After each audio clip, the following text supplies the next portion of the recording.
Bienvenidos al episodio número 40, parte 2 de Y así les mató. Hoy les voy a contar la segunda parte del episodio que escucharon la semana pasada. Si no lo han escuchado, vayan ahorita porque sí les va a faltar mucha información si no saben cuál es el caso. Y hago muchas referencias a ese episodio y de lo que hablamos la semana pasada. Entonces sí, vayan a escucharlo. La semana pasada les conté la historia del secuestro, violación y tortura de Cynthia Vigil hasta el punto en donde David Parker Ray y Cindy Hendy fueron arrestados. Pero hoy les voy a contar todo lo que pasó antes y después de que Cynthia cayera en las garras de este asesino. Bueno, de estos asesinos. Vamos a empezar.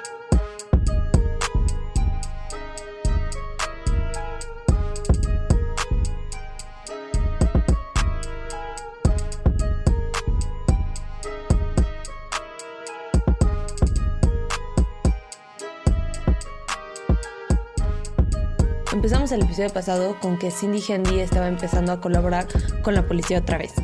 Les dijo que sabía lo peligroso que podía llegar a ser David Parker Ray, que él pensaba que era dueño de todas las mujeres y que existían en su cabeza solamente para darle placer a él.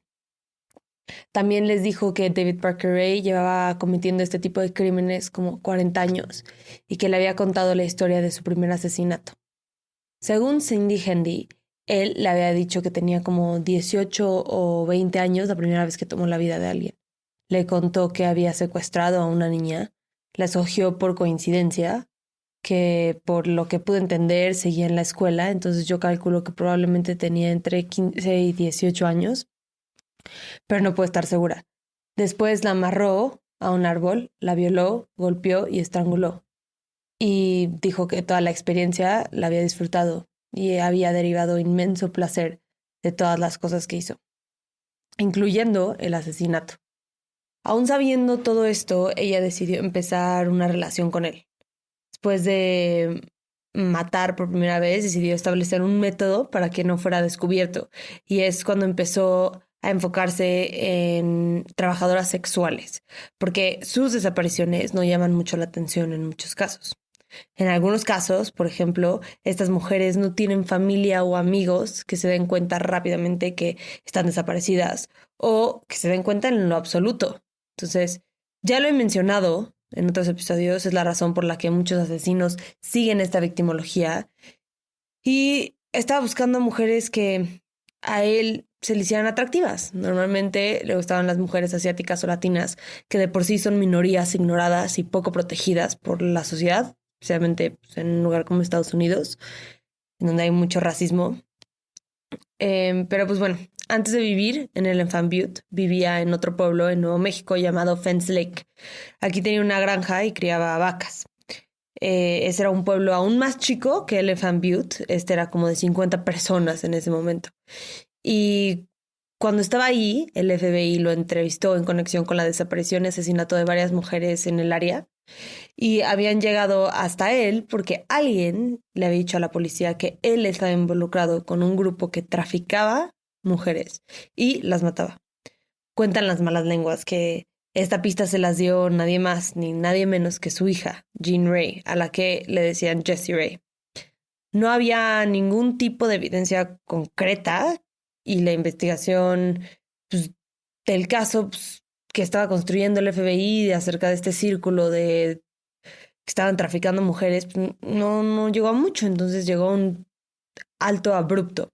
Y David Parker Ray siguió haciendo lo que quería, torturando a mujeres. La manera en la que según Cindy le contó esta historia le dio a entender a Cindy que había sido algo de lo que se había salvado, porque sí era culpable, ¿sabes? Se había salido con la suya.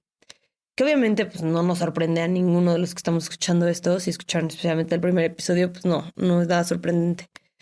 Después de esto se mudó constantemente, que esto complica mucho una investigación, porque además de tener que encontrar a víctimas de hace 40 años, también tienen que buscar por todo el país. Y además, cuando estás buscando a alguien por la desaparición de una mujer o de cualquier persona, siempre empiezas con gente cercana. Siempre es mucho más difícil encontrar a un extraño. Durante estos años estaba usando una placa de policía para secuestrar a las mujeres y niñas. Era obviamente falso, pero funcionó para lo que él necesitaba. Le dijo a Cindy que había matado a más de 30 personas en los últimos 40 años, que no me sorprende nada a mí y que a la policía tampoco. Y de hecho el FBI cree que fueron más víctimas. Calculan que puede tener entre 40 y 60 víctimas que asesinó, no contando a las que secuestró, violó, torturó y luego dejó ir. Dijo que la mayoría de los cuerpos estaban alrededor de Elephant Butte, en donde vivía, pero que había escondido cuerpos también en Arizona, en Texas y Alaska. También dijo que era muy meticuloso cuando se deshacía de los cuerpos y se hacía cargo de que no quedara en ninguna de ellas pudiera quedar algo que las pudiera identificar. O sea, algo pues, físico, obviamente, pues ADN, pues no. Pero les quitaba toda la joyería, la ropa, identificaciones, en algunos casos las carteras completas, todo para que no pudieran ni empezar a buscar quién, cómo ni cuándo. Porque si no sabes quién es tu víctima, pues no puedes hacer mucho, o sea, no tienes muchas líneas de investigación que seguir, más que si tienes muchos testigos o... Pues sí, es mucho, mucho más difícil. Pero pues acuérdense de todos los artefactos de los que les conté el episodio pasado. Todas esas cosas las sacó de estas mujeres que secuestraba. Acuérdense que eran 400, un poquito más de 400, creo que como eran 401 o 405 por ahí. Según Cindy, también le contó varios detalles de algunos de los asesinatos. Contó que a algunas les disparó en la parte trasera de la cabeza y también le contó una historia que una vez se deshizo de un cuerpo en un barranco y le aventó un poco de tierra como para medio enterrarla. Se regresó a su casa y en su casa pensó, me encantaría tener la cabeza de esa mujer. Y entonces regresó, pero cuando llegó había un perro grandote sentado arriba de donde había enterrado el cuerpo a medias. Y eso lo tomó como una señal de mala suerte y se fue. Que es una historia pues bastante detallada y bizarra como para inventártela. Entonces esa es una de las razones por la cual la policía cree que esta es una historia verdadera. Cindy también corrobora la declaración de Cynthia de que David Parker Ray le tomó fotos y le enseñó fotos de otras víctimas. Cindy dijo que a Ray le encantaba tomar fotos, pero que por precaución, después de cierto tiempo, no sé exactamente cuánto tiempo, destruía todas las fotos para que no pudieran encontrar evidencia de las víctimas. Pero no le dio tiempo de destruir todas y claramente de eso vamos a hablar un poquito más adelante. Y ese detalle también nos abre una ventana a la manera en la que piensa David Parker Ray, porque no es raro que los asesinos se queden con recuerdos de sus víctimas o de sus crímenes, porque cada vez que regresan a ese recuerdo pueden de cierta manera revivir el crimen y la gratificación sexual que sacaron de esto. Son como tesoros para ellos y destruirlos nos dice que tenía mucho control y mucho cuidado, que era muy calculado, paciente, controlador y cuidadoso. Otra cosa que nos reafirma estas cualidades son los diarios que les conté la semana pasada, con las fechas de información de la captura de las víctimas. También en ellos incluía algo a lo que él llamaba formas fisiológicas, que prácticamente eran papeles que tenían información clínica de las mujeres como peso, estatura, edad. Es típico como los que tienen los doctores que te piden que llenes. También decía cuántas veces las torturó, así con palitos, eso es como cuando estás contando, pero nunca, nunca escribió los nombres de las mujeres. Es como si le gustara tener todo perfectamente catalogado, pero sin arriesgarse al descubierto o que algo lo incriminara. Cindy admitió y confesó su participación en el secuestro, violación y tortura de algunas víctimas, pero dijo que ella nunca había estado presente para un asesinato. Y confesó que en febrero de 1999, un mes antes de Cynthia, le ayudó a Ray a secuestrar a una mujer a la que ella llamó Ángela. Y esta mujer fue liberada, según Cindy, en una carretera. Que de esto también les voy a contar un poco más adelante. Pero las historias de Cindy no eran suficientes para encarcelar a este David Parker Ray. Tenían que encontrar evidencia concreta en la casa o en la caja de juguetes. Muchas de las cosas que se encontraron en la caja de juguetes, como ya habíamos mencionado, él mismo había inventado sus artefactos y los había hecho él mismo con sus propias manos. Era un tipo inteligente e ingenioso, pero sus habilidades solamente las usó para hacer el mal. Uno de los aparatos que encontraron lo usaba para abrirle las piernas a sus víctimas forzosamente. Pero si alguna de ellas las intentaba cerrar, habían picos que se les enterrarían en las piernas. También hizo un guante al que llamaba el guante de Freddy Krueger, porque es como el de la película, igualito, o sea, tenía cuchillos en los dedos. Y tenía muchas otras cosas más que se había inventado, obviamente pensadas para lastimar a estas mujeres. Pero nunca encontraron nada de sangre en la caja de juguetes como para poder identificar a más de sus víctimas. Algo rarísimo. Sin esta evidencia, no les queda más que buscar una confesión, pero Ray no quería cooperar. No estaba hablando con la policía y la mejor opción que tenían después de él y de Cindy era hablar con sus conocidos para ver si alguno de ellos podía darles alguna pista de los asesinatos o de las víctimas. Pero, como les mencioné en el episodio pasado, ninguno de sus compañeros se lo podía creer. Todos pensaban que era un malentendido y decían que era el hombre más amable que conocían. Para que vean cómo nunca realmente conoce a alguien. Alguien que no estuvo sorprendida para nada fue su hermana, la misma que hace más de 40 años había encontrado los dibujos de Ray en los que habían mujeres torturadas y muertas. Otra familiar a la que 100% no se le hizo raro fue a su hija, Jessie Ray. Pero seguían sin tener, nada de evidencia de alguna mujer asesinada y de todas las historias que le contó Ray a Cindy, nunca le dijo en dónde exactamente estaban los cuerpos. Y nunca, o hasta la fecha, no han encontrado ninguno de los cuerpos.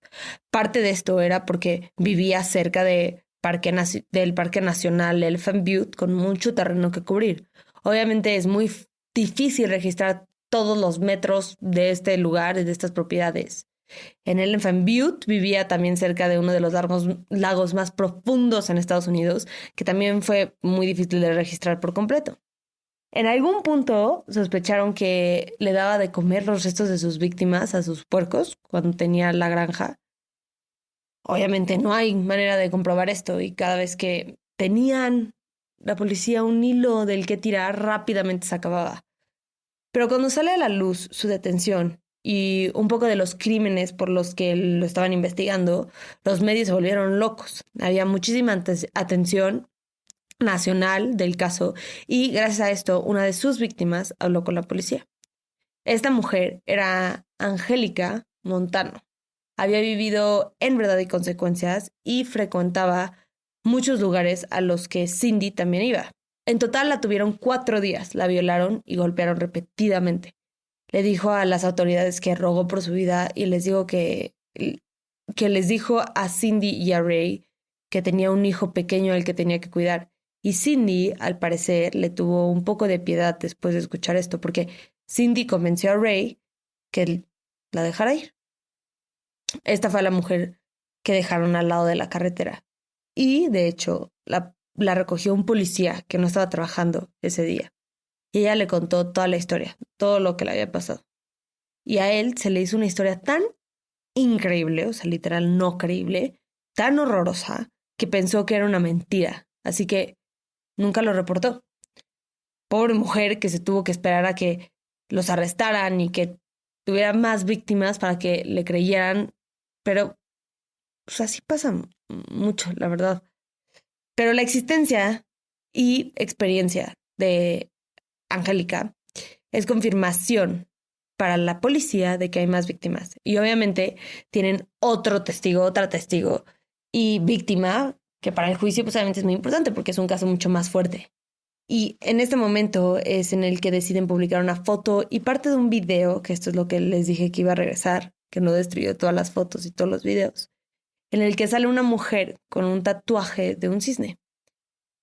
Creo en el video, por lo que escuché mencionado en otro podcast que se llama Morbid, sale en un documental, pero no pude encontrar el documental específicamente. Pero pues, entonces me estoy guiando un poco por lo que dicen en el podcast. Y lo que dicen es que salen como solo, porque si te estoy diciendo que están sacando un video de una mujer que estaba en la caja de juguetes, si la estaban torturando, fue una mujer que estuvo pues, presa en la casa. te imaginas un video obviamente muy, muy gráfico. Aparentemente, de lo que hicieron público eran como imágenes cortas. No sale nada tan gráfico, pero con las partes que sí salieron, era posible identificar a la mujer. Específicamente por el diseño distintivo del tatuaje del cisne que estaba en uno de sus gemelos. O sea, además se podía ver un poco su cara, se veía que estaba drogada, pero pues sí, la esperanza de todos era de que se pudiera identificar a esta mujer basado en este video y en esta foto. Esta mujer era Kelly Garrett y cuando vio el video y el tatuaje se reconoció y llamó a la policía. Kelly había sido amiga de Jessie Ray, pero dijo que nunca había ido a la casa de la familia de Ray en su vida, que se acordara. Y aunque Kelly se reconoció en el video, no se acordaba o no estaba consciente, mejor dicho, de sus recuerdos de la casa. La drogaron mucho antes de soltarla, pero más que las drogas y la hipnosis, el hipnosis que según él le hacía a sus víctimas, yo creo que lo más probable es que su cerebro haya bloqueado estas memorias para protegerse del trauma. Porque cuenta que muchas veces se despertó en las noches por unas pesadillas en las que estaba amordazada, amarrada y la estaban violando, y no entendía por qué estaba teniendo estas pesadillas. Bueno, pues era el trauma, sus memorias saliendo a la superficie. Es hasta este momento que ella y la policía van a saber exactamente lo que le pasó en julio de 1996. En ese entonces estaba viviendo en Elephant Butte con su esposo. Una noche Kelly y su esposo se pelearon y decidió salirse de la casa un rato para calmarse. Llegó a un bar en el cual conoció a Jessie Ray, que tenía 29 años. Platicaron un buen rato y ya cuando se estaba haciendo de noche, Jessie Ray ofreció darle un ride a su casa en su moto. Supongo porque había estado tomando Kelly. Pero la verdad es que no sé por qué exactamente, o no sé cómo llegó al bar. Chance llegó caminando y pidió un ride de regreso. No pude encontrar las partes específicas de por qué se tenía que ir en la moto. Pero antes de irse, Jessie le dijo, solo tengo que pasar a casa de mi papá, pero no tardo, ¿está bien? Cuando llegaron, Kelly se quedó en la sala esperando mientras Jessie y David Parker Ray platicaban en otra parte de la casa. Dice que estaba súper casual esperando hasta que de la nada entraron padre e hija con armas y cinta adhesiva. La incapacitaron y la metieron a la caja de juguetes. Y de esta parte en adelante es lo que le cuesta mucho trabajo recordar. Que la verdad, gracias a Dios, que no puede recordar todos los detalles de lo que vivió ahí dentro. Estuvo drogada por gran parte de su captura, la cual duró 3 días. Y luego, cuando David Parker Ray decidió soltarla, se puso su uniforme de guardabosques y en su coche, que igual era de guardabosques, la llevó a casa de sus suegros, o sea, a casa de los suegros de Kelly, y les dijo que la había encontrado caminando en la playa.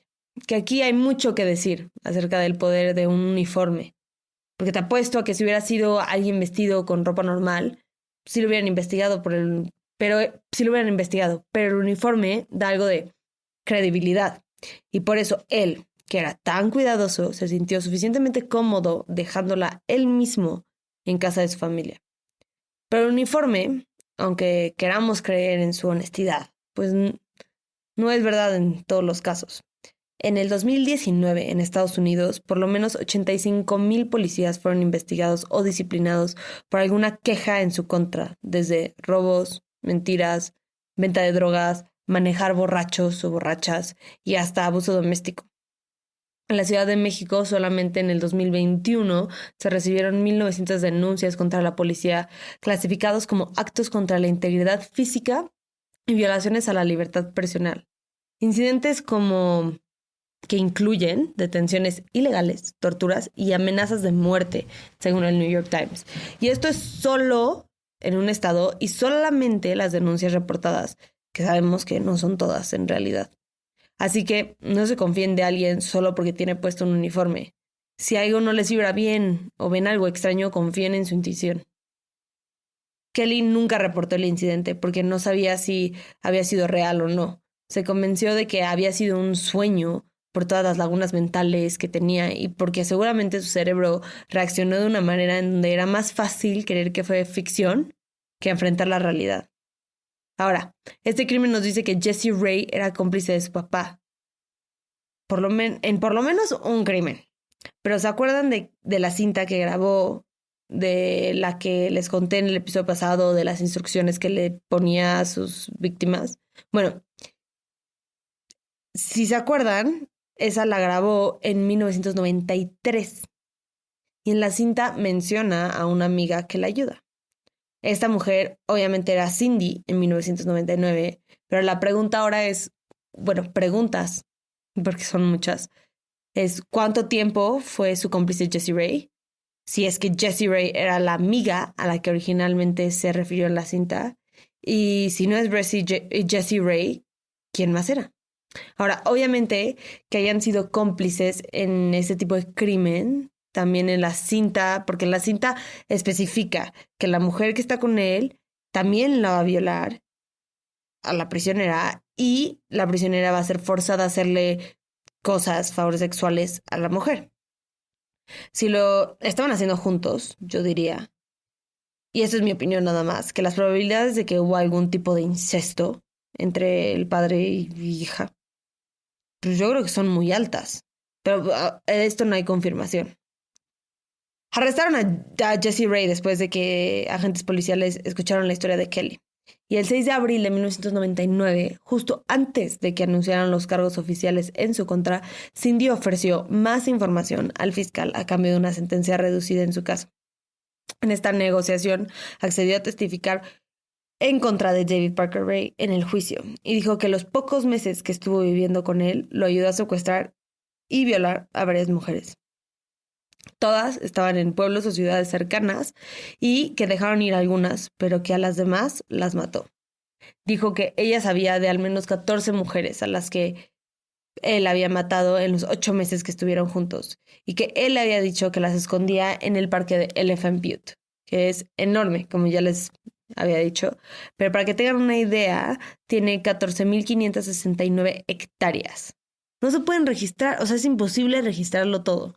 Y que además aprendió que no puedes nada más aventar a un cuerpo en el agua, porque acuérdense que había un lago enorme en el parque en el que se sospecha que también hay varios cuerpos. Entonces, él observó que aunque le pusieras peso al cuerpo, iban a flotar. Entonces aprendió que antes de echar los cuerpos al agua tenía que vaciar el cuerpo, sacar todos los órganos para que no se acumulara el aire que los hiciera flotar. Varios buzos registraron el lago después de esta declaración, pero solamente de largo tiene 37 kilómetros el lago. 37 kilómetros. Es imposible registrarlo todo. Y donde buscaron, no encontraron nada. Y luego Cindy dijo otra cosa choqueante. Dijo que los involucrados no solamente eran ella, Jessie y David Ray, también había otra cuarta persona. Esta persona se llamaba Roy Jancy y se supone que él, con ayuda de Ray, asesinaron juntos a una de las novias de Jancy. También cuando lo buscan para interrogarlo, inmediatamente, así, confesó todos sus crímenes, todos. Digo que no estuvo involucrado en todos los asesinatos, pero que en una ocasión Ray lo forzó a matar a una mujer llamada Mary Parker. La historia va así. Según Roy Jancy, en 1997, Jancy llevó a Mary a una fiesta en casa de Ray un 4 de julio. Aparentemente todos se habían emborrachado, la estaban pasando bien, y Ray drogó a Mary y forzó a Jancy que lo ayudara a llevarla a la caja de juguetes. Jancy había escuchado a Ray hablar de este lugar, pero nunca lo había visto en persona hasta este momento. Cuando entraron, Ray amenazó a Jancy con una pistola. Le dio una cuerda y le dijo, ¿sabes lo que tienes que hacer? Él tomó la decisión de matarla y dijo que fue una decisión de la que se arrepintió siempre. Después de matarla, dice que Ray y él llevaron el cuerpo a Monticello Cañón Monticello, y la enterraron. Accede a llevar a las policías al lugar en donde habían dejado su cuerpo, pero no encontraron nada. Pero Jancy estaba convencido de que Ray regresó a mover el cuerpo porque así era de paranoico. Ahora, si ni siquiera un cuerpo, decidieron no incluir el cargo de homicidio en el primer grado. Y lo que hicieron es que separaron los juicios del caso de Cynthia, de Angelica y de Kelly. 5 meses antes del juicio de Kelly, le llegó una nota anónima a Jancy que decía: las ratas se mueren en la cárcel. Y por ende decidió no testificar en el juicio de Ray. Obviamente todos sospechaban que la nota la había mandado Ray. Pero esa nota le dio tanto miedo a Jancy que se declaró culpable por el homicidio en el 2º grado y lo sentenciaron a 30 años en la cárcel. Tenía 27 años en ese punto. Por lo que entiendo, Roy Jancy salió de la cárcel en el 2021. En noviembre de 1999, la fiscalía se enteró de que de la nada Cindy estaba retractando todas sus confesiones porque aparentemente Roy le había estado mandando cartas de amor y la convenció a que no dijera nada en su contra. De hecho, hasta se tatuó el nombre de Cindy Hendy. A Cindy Hendy la sentenciaron a 36 años en prisión por la tortura y secuestro de Cynthia y Angelica, pero el 15 de julio del 2019, después de haber cumplido solamente 20 años de su sentencia, salió en libertad. Ahora, el juicio de Kelly contra Ray fue un juicio nulo porque 2 personas en el jurado pensaban que el video en donde ella está prácticamente inconsciente, amarrada a la silla, pudo haber sido sexo con consentimiento. Cuando escuché esto, no saben cómo me puse, ¿verdad? Me estresa mucho volver a repetirlo, de verdad. Es que, como hay gente estúpida, o sea, es claro, pero clarísimo, según la descripción del video que escuché, que el estado en el que estaba Kelly, que se veía en el video, no era ni como para dar consentimiento, o sea, no estaba ni para hablar. Estaba muy, muy drogada. Entonces, es lo que hicieron ese jurado. Eso fue lo que decidieron. Luego fue el juicio de Cynthia. Ella estaba 100% consciente de lo que había pasado y quería asegurarle al jurado que ella no había dado su consentimiento de nada de lo que le hicieron. Justo antes de que acabara el juicio, los abogados de Ray, que esto fue muy chocante porque fue así de ya casi iba a ser la sentencia, y los abogados se pararon y le pidieron a la fiscalía negociar un trato, porque estaba a punto de empezar el juicio contra Jessie Ray. Y lo que David Parker Ray quería negociar era: voy a declararme culpable ante todos los cargos que haya contra mí, solo si la sentencia de Jessie Ray es tiempo cumplido. Es decir, le toman el tiempo que estuvo en la cárcel esperando su juicio en consideración y, en este caso, en su totalidad de su sentencia. Y la fiscalía aceptó el trato. Entonces, a David Parker Ray lo sentenciaron a 224 años. En el 2001, Jessie Ray no se declaró culpable, pero no se declaró inocente. En inglés se dice no contest y es como decir que no estás en desacuerdo con los cargos en tu contra. No estás admitiendo que los hiciste, no estás diciendo que no los hiciste, estás diciendo como no estoy en desacuerdo. En su caso, los cargos eran secuestro. Por esto le dieron 2 años, que ya los había cumplido esperando el juicio, y 5 años de libertad condicional por su conexión a los crímenes de su papá. Ahora, David Parker Ray se supone que encontró a Dios mientras estaba en la cárcel. En todos, según esto, encuentran a Dios. Y en mayo del 2002 le dijo a las autoridades que estaba listo para cooperar. Y cuando lo estaban transportando al lugar en donde lo iban a entrevistar, le dio un infarto y se murió. Antes de que pudiera confesar o decir dónde estaban los cuerpos. Y sin su testimonio no ha habido mucho que mueva el caso. La única línea de investigación que medio pueden seguir es la desaparición de la exnovia de Jessie Ray. La última persona que la vio con vida fue Jessie Ray, en la madrugada del 1 de octubre de 1995, en un restaurante. Y adivinen, ¿quién la fue a recoger? Su papá. No ha habido nada de este caso. Si hay algún movimiento les aviso. Pero pues lo más seguro, yo creo, es que sí hayan sido ellos, pero pues que no haya suficiente evidencia. Lo último que se hizo en el caso en total fue publicar las fotos en la página del FBI de los artículos que encontraron, que eso fue en el 2011 creo, para ver si alguien reconocía alguna cosa, para ver si podían identificar alguna víctima, pero pues aparte de eso no ha habido actualizaciones del caso y dudo que los haya, pero sí, prometo actualizarlos. Muchas gracias por escuchar este episodio de Ella sí les mató. La próxima semana les voy a contar el caso de Na Young, la historia que inspiró la película coreana Hope. Y ese caso lo pidió Frey por Instagram. Muchas gracias, Frey, y nos vemos la próxima semana. Bye.